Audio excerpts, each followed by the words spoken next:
Hey, this is Coach Anderson from Mississippi Public Broadcasting Online U.S. History from 1877 to present. We're going to pick up with Unit 14, The Rise of Modern America, and we're going to start today with lesson number 4, Wars in Afghanistan and Iraq. Now, the United States of America gets involved in wars, 2 wars, because of the war on terror, because of what stems from the 9/11 attacks. And this is where we told you that, that George W. Bush really becomes president of the United States of America because of his leadership during this particular crisis. What we'll start, of course, with is the 2 unit focus questions that we have today. How has globalization affected the development of modern America, and how has grievance affected the American political landscape? At the end of this particular unit, we will come back and address them at that time. We'll start today by looking at the vocabulary. Now, in looking at the vocabulary, do what we ask you to do always. Go ahead and write down these terms yourself, define them yourself, and as they come up in the lesson content, we'll address as many of them as we can. All right, we're going to start today by looking at the lesson focus questions, which will guide our discussion of this particular lesson. So the question says, why did the United States spearhead the attack on Afghanistan and Iraq? And that's what we want you to think about as we go through this particular lesson. But before we go any further, let's go ahead and start with the do now activity. Write down the journal topic question. This is, what struggles or challenges might a nation that intervenes in the affairs of another nation at war encounter once the fighting stops?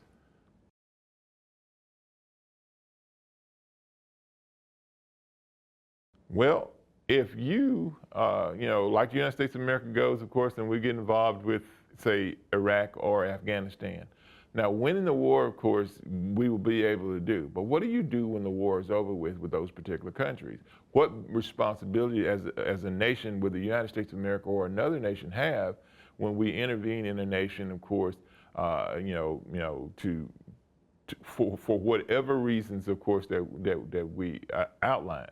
Well, in the case of Afghanistan and Iraq, what it does, of course, is it commits the United States of America to creating a government, of course, that is sustainable, and one, of course, that aligns with American interests. So it's not just the fighting that you have to worry about. In some cases, it's what comes after the fighting that is just as important.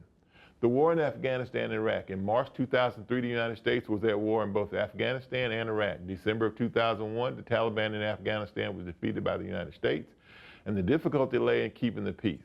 NATO took over the peacekeeping by 2003, and Afghanistan had free democratic elections, and Hamid Karzai was elected president. Bin Laden, however, would not be captured and killed until May of 2011 by the Obama administration. Now, we have to understand something now. He was the target. The reason why we got involved in the fight with Iraq is because they wouldn't turn over members of the Taliban or al-Qaeda that were responsible for the 9/11 attacks, and that's what precipitated the United States of America getting involved in this particular war.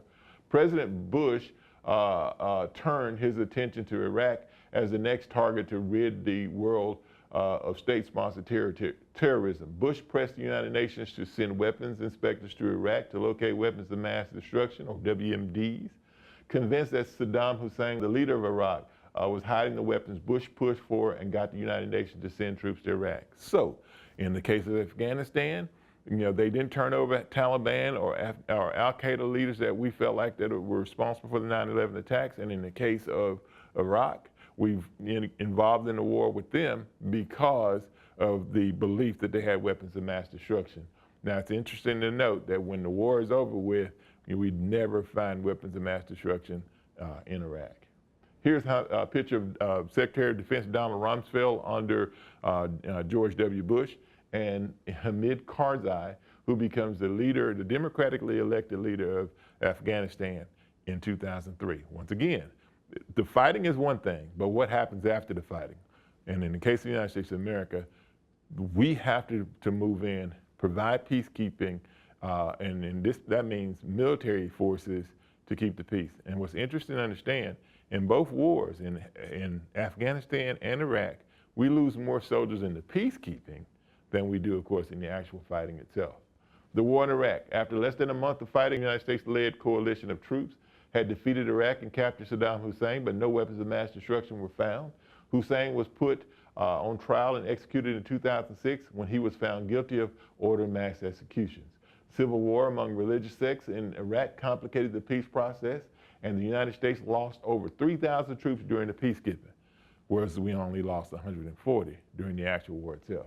Operation Iraqi Freedom, by 2008, most of Iraq had been returned to the Iraqis, but the coalition presence remained to train Iraqi forces. So even after the war is over, once again, just because the war is over with and the fighting is over with, doesn't mean that the country like the United States of America, in this particular case, that our responsibility is over. All right, in 2006, President Bush sent 20,000 more troops to Iraq to restore order in Baghdad, a partnership between American forces under General David Petraeus and Sunni Muslims of Iraq against the al-Qaeda or the AQI, or the al-Qaeda in Iraq. By 2008, the United States had returned control of 12 of the 18 provinces to the Iraqi government. The U.S. declared Operation Iraqi Freedom over in August 2010, but maintained 50,000 troops in Iraq to train Iraqi soldiers. So 50,000 troops remained, and those troops, it's interesting to understand, they don't leave there until the Biden administration. Here's a picture of David Petraeus. He's the American general that led coalition forces to victory in Operation Iraqi Freedom. All right, question for the lesson focus, what we should have gotten as we're going through and having this discussion. Why did the United States spearhead the attack on Afghanistan and Iraq? Well, it's real simple. We thought that both of these nations, of course, were not aligned with American interests, and that they were doing various things, of course, to threaten the United States of America, whether it's sponsoring terrorism or having weapons of mass destruction. The attack on Afghanistan was a direct response to the September 11 attacks carried out by al-Qaeda, which were based in Afghanistan under the protection of the Taliban regime. The U.S. sought to eliminate the threat imposed by al-Qaeda and remove the Taliban from power, which we did. The right to self-defense, Article 51 of the UN Charter, after the 9/11 attacks, the U.S. invoked this right to self-defense under international law to justify military action against Afghanistan, and the Bush administration argued that the Taliban's regime failure to hand over al-Qaeda leaders, including Osama bin Laden, made it complicit in the attack. So in other words, it's here. Any nation that that the United States of America deemed to be a threat because they were sponsoring terrorism or they had weapons that could be used against the United States of America, or those were the nations the United States of America did what we could, of course, to eliminate them as a threat to American citizens. All right, what we try to do, of course, in lesson number 4 is give you an explanation of why the United States of America got involved, of course, in the wars in Iraq and Afghanistan, and how it wasn't just the fighting, of course, the war itself that was an issue.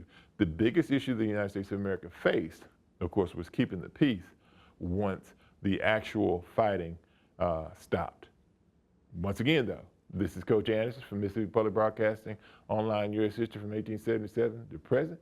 Please don't take my word for it. Do your own research, draw your own conclusion, and with that, we'll see you next time.